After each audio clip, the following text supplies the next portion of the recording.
Bismillahirrahmanirrahim. Assalamualaikum warahmatullahi wabarakatuh.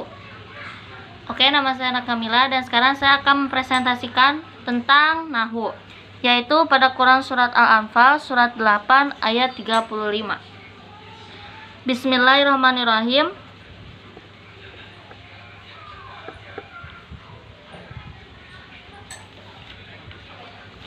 Wa ma kana sholatuhum indal baiti illa muka'an wa tasdiyat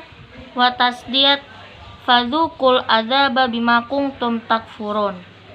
Pada lafaz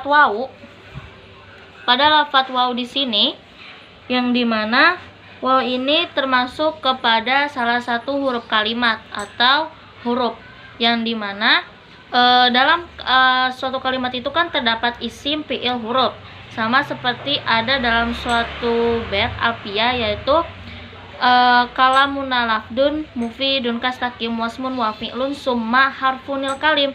Berarti dalam huruf itu termasuk juga ke dalam suatu kalimat yang dimana huruf di sini itu adalah huruf atop, yang dimana huruf atopnya itu adalah atop apa? Ada atop nasak ataupun ada atop bayan. Di sini itu termasuk kepada atop nasak. Kenapa disebut dengan atop nasak? Karena atop di sini itu menyambungkan kalimat sebelumnya kepada kalimat setelahnya. Ini kan berada pada ayat 35. Nah, berarti sebelumnya itu juga menjelaskan suatu hal yang dimana masih berkelanjutan dengan ayat ini. Makanya mengapa ini disebut dengan atop nasak?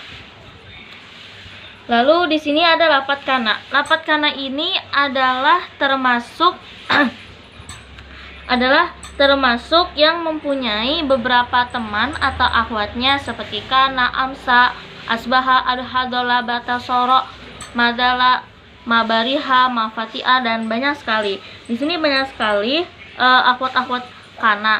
Nah, pada lafadz kana ini memiliki amil yang disebut dengan tarfaul isma wa tansibul khobar, yaitu merupakan isim lalu menasabkan khobarnya. Nah, apa yang dirofakan oleh lafadz kana ini, yaitu kita bisa lihat di sini ada sholatuhum, di mana lafadz sholatuhum yang sholatu, nah itu termasuk kepada amil yang telah diamilkan oleh lafadz kana. Sholatu, nah berarti kan harokatnya menjadi domah karena tarfaul isma, yaitu di mana merupakan kepada isimnya. Tarfaul isma. Lalu kenapa di sini hum malah menjadi sukun? Karena itu termasuk kepada domir. Domir yang dimana domir itu mabni. Kita tahu bahwasannya ada dalam bait alfiyah, yaitu wal ismu minhu mu'rabun wa mabni.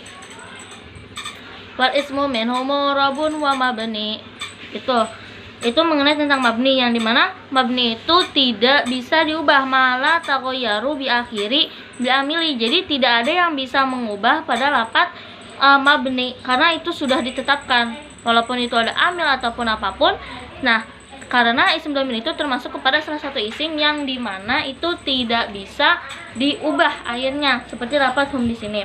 Lalu, nah, sholatu itu menjadi apa? Menjadi isim kana karena isim yang telah diambilkan oleh lafadz kana ini. Lalu mana khobarnya? Khobarnya itu adalah lafadz inda, di mana lafadz inda itu adalah termasuk kepada khobar atau juga bisa dibilang dengan khobar kana, karena kan tarfaul isma wa tansibul khobar. Nah, kenapa disebut khobar kana? Karena pada ambilnya itu kan memfatahkan khobarnya. Nah, disebut di sini dan ini disebut dengan khobar kana. Lalu indal baiti. Nah, baiti ini itu termasuk kepada kalimat isim. Kita sudah membahasnya bahwasannya isim itu adalah termasuk salah satu kepada dari kalimat seperti kalamuna lafdun mufidun kastakim. Kalamuna lafdun mufidun kastakim wasmun. Nah, berarti isim juga termasuk kepada suatu kalimat. Al-baiti. Lalu emangnya cirinya apa aja sih? Kita bisa tahu bahwasanya di sini ada cirinya kasroh, lalu di sini juga ada cirinya adalah alif lam. Kita tahu bahwasanya ciri isim itu kan termasuk kepada salah satunya itu adalah yang berharokat kasroh, dan juga yang memiliki alif lam. Seperti untuk ciri isim yang terdapat pada bait alfiyah, yaitu bil jari wa tanwini wan nida wa al.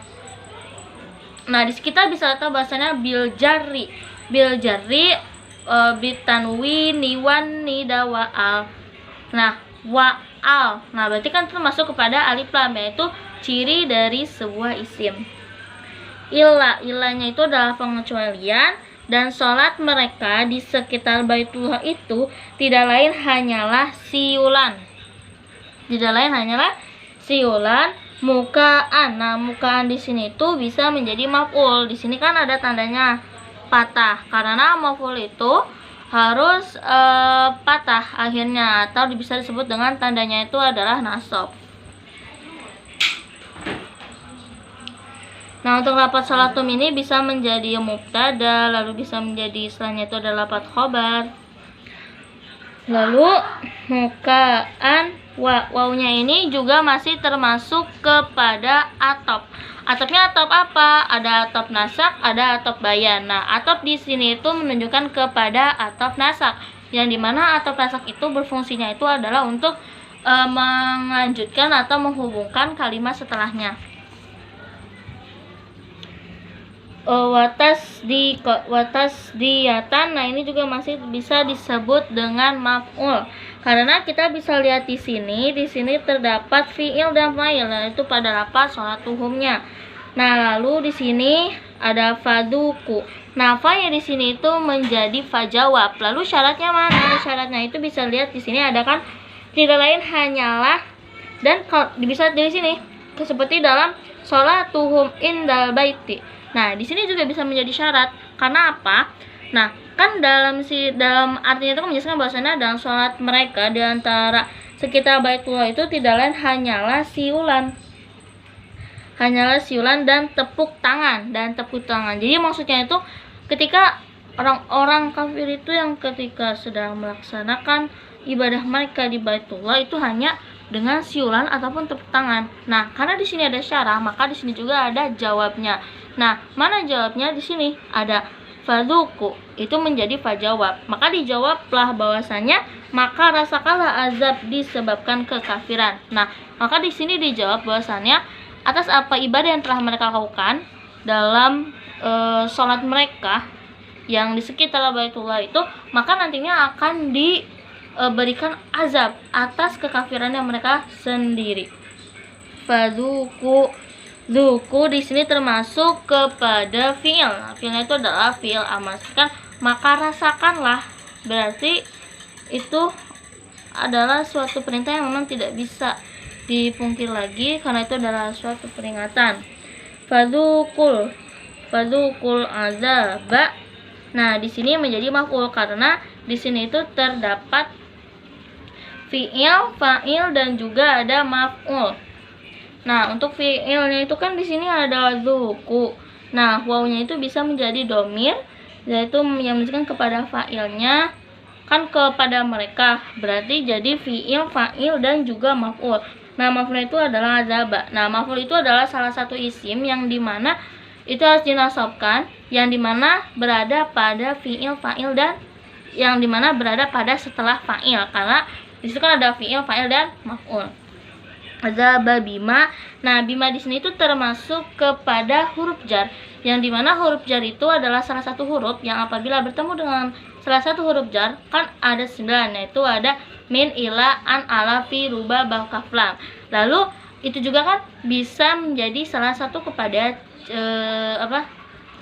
termasuk seperti kan ada juga bil jari dalam betapi yaitu bil jari wa tanwini wan nida wa al itu.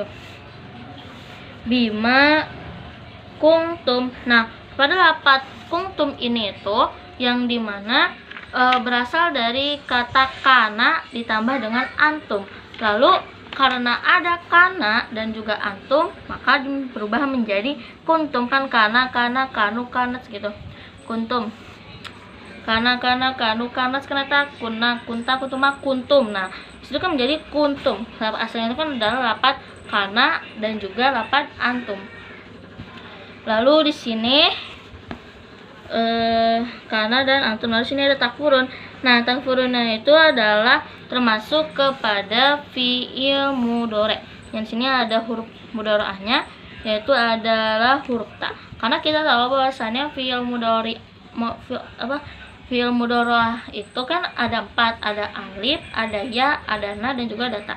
Nah, kita bisa lihat di sini dalam fi'il mudhari itu kan ada huruf ziyadahnya, yaitu ada alif, nun, ya, ta.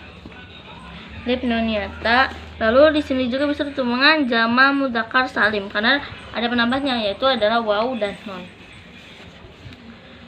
Oke, mungkin cukup sekian dari saya. Mohon maaf apabila ada kesalahan dalam penyampaian atau mungkin kurang berjelas dalam bagaimana dalam mempresentasikan sebuah nahwu ini.